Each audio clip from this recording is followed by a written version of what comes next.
Welcome back to Linda's Pantry. So today I'm doing another crock pot recipe.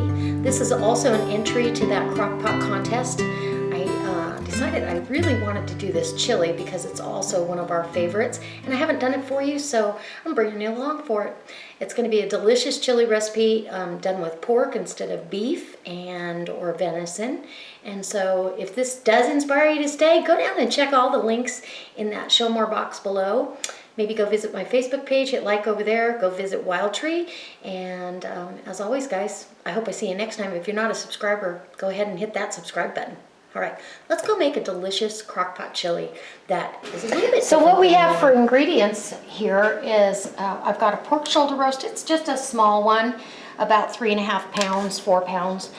I've got a Anaheim chili that I diced up, 3 large cloves of fresh garlic from a local farmer, and a yellow onion here diced. I've also got my chilies that I took some ancho chili and some dried chilies, 2 of them, simmered them off, seeded them, simmered them, pureed it, and I've got some extra chili powder and some chipotle powder in here, and I've rehydrated that in a cup of water, and then the peppers also were rehydrated in chicken stock. I've got my crock pot preheating, and off to the side I have one 10-ounce can of diced tomatoes with habanero, a 28-ounce can of whole tomatoes, and a 15-ounce can of kidney beans, which I have drained and rinsed, and we're gonna start this process.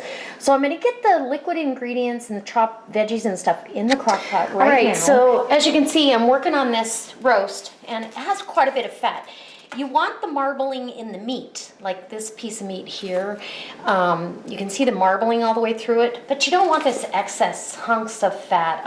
It will make the chili too greasy. So, and by browning this, we're also rendering some of that fat down immediately. So really all you're doing is cutting it up into manageable bite-sized pieces. So we've got our meat, our first batch of meat is in there, and it's rendering down just beautiful. You don't want to go too fast. You just kind of let it cook a little bit. You're not looking to get it cooked all the way through, but you're certainly getting that process, so we've got some browning going on. And you can usually tell that it's ready to turn by when the meat releases itself. So, let's see what that one's doing. Yeah, it's getting a little bit brown. I want a little more color on it though. So I'll bring you back when I turn these over and I'm ready to start my second batch. I'm going to get this first batch taken off. And you can see it's leaving a lot of brown goodies on the bottom. After I'm done browning all the meat I'm going to put in there, I am going to deglaze this with some chicken stock and put that in the pot as well. And I want this meat to go in there as hot as possible because you can see it's starting to bubble around the edge. It's getting warm. You don't want the meat to cool down too much. And that second batch is going to be just enough for this. Oh my gosh. That's almost enough right there, but we're going to put that extra meat in there. Doesn't that look delicious already? And instead of the chilies and stuff like that, you would use your crock pot seasoning chili mix for this recipe. And here comes the second batch of meat. And now you know why we don't want a bunch of extra beans in here. This meat is just going to make this chili delicious. It's one of our family's favorites. And we don't have it very often, but when I do, oh my gosh, I'm the hero of the kitchen. Okay, so I'm going to deglaze that pan with a little bit of chicken stock. This has been cooking for about 6 hours on high for the first hour and then low for after that. And so I've got 1 more hour to go, but this last hour, because this is thinner than I would like to have it, I've got here some masa flour slurry. And masa flour is just corn flour. And I just mixed it with some cold chicken stock. And we're going to put that right down in there. It's going to give it an extra layer of flavor. I love to do this with chili. Now you could thicken it with potato flakes if you wanted, but I really like this.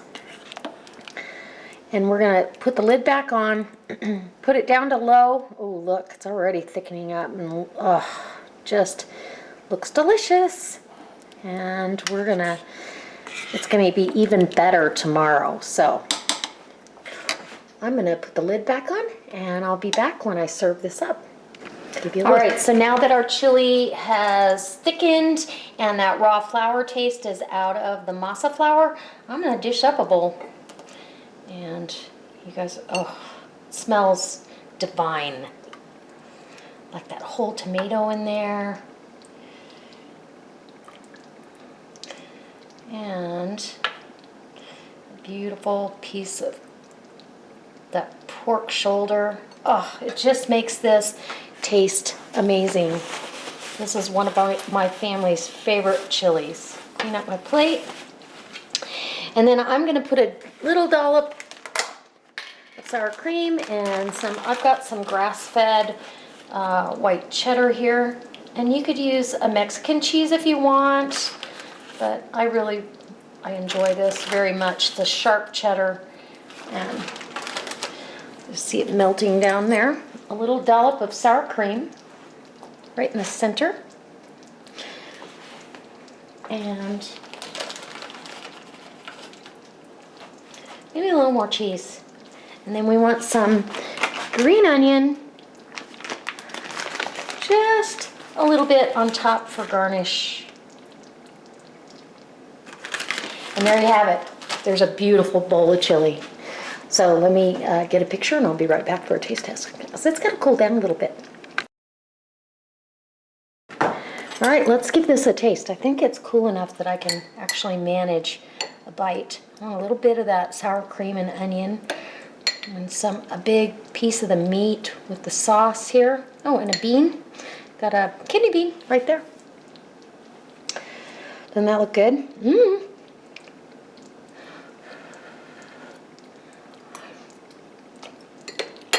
Mmm. Oh my gosh. That is so good. And I've got to show you how tender this meat is.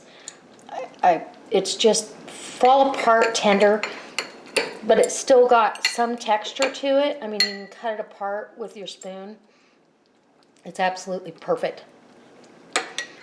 And I'm gonna take one more bite. Oh my gosh. Oh.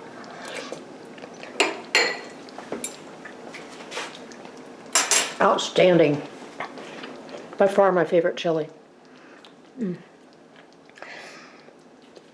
We like to call this one pork chop chili, even though it's not pork chops, but so I hope it inspires you to step outside the box. Try chili with a little different meat in there and different ingredients and see how you like it. I can get a little bit of the chipotle in the background, not much, and just the mixture of the peppers is absolutely delicious. So I hope it inspires you. I hope you come back, and if you're not a subscriber, hit that subscribe button.